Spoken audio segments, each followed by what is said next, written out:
We have some really bad news for uncles, specifically the creepy ones.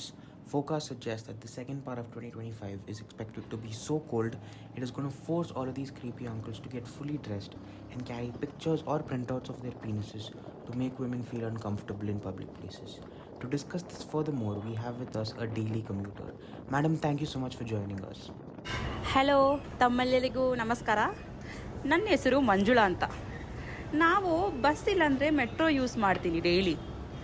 Printout ಬಂದು ಒಂದು ಒಳ್ಳೆ idea, at least smell ಬರಲ್ಲ. ಆಮೇಲೆ ಒಂದು ಚಿಕ್ಕ ಸಜೆಷನ್ ಏನಂದರೆ, ಫೋಟೋ ತಗೊಳ್ಳೋ ಟೈಮಲ್ಲಿ ಸ್ವಲ್ಪ ಸ್ನ್ಯಾಪ್ಚಾಟ್ ಫಿಲ್ಟ್ರ್ ಆಗಿಬಿಟ್ಟು ಎಡಿಟ್ ಮಾಡಿದರೆ ಒಂಚೂರು ಅಟ್ಲೀಸ್ಟ್ ಚೆನ್ನಾಗಿರುತ್ತೆ ನೋಡೋಕ್ಕೆ. Wow, that is completely the opposite of what I was expecting. Madam, normally ಈ ಥರ ಅಂಕಲ್ಸ್ ಎಲ್ಲ ನೋಡಿಬಿಟ್ಟು ಲೇಡೀಸ್ ಅನ್ಕಂಫರ್ಟಬಲ್ ಇಲ್ಲ ಅಂದರೆ ಡಿಸ್ಕಸ್ಟೆಡ್ ಫೀಲ್ ಮಾಡ್ತಾರೆ. ನೀವು ಯಾಕೆ ಮೇಡಮ್ ಸಪೋರ್ಟ್ ಮಾಡ್ತೀರಾ? ಅಯ್ಯೋ, ಮೊದಲು ತುಂಬ ತೊಂದರೆ ಆಗ್ತಿತ್ತು ನೋಡೋಕ್ಕೆ. ನೋಡ್ತಾ ನೋಡ್ತಾ ಎಲ್ಲ ಚಿಕ್ಕ ಚಿಕ್ಕದಾಗಿ ನಮಗೆ ನೋಡಿಬಿಟ್ಟು ಫುಲ್ ಬೇಜಾರಾಗಿಬಿಟ್ಟಿದೆ. ಪಾಪ ಅವ್ರಿಗೇನು ಕೆಲಸ ಕೊಟ್ರೇನು ಮಾಡೋಕ್ಕಾಗಲ್ಲ. Damn, that really is a unique insight and perspective on this. Thank you so much madam. Hey ತು ರೇಡಿಯೋ ನನ್ನ ಮಗ.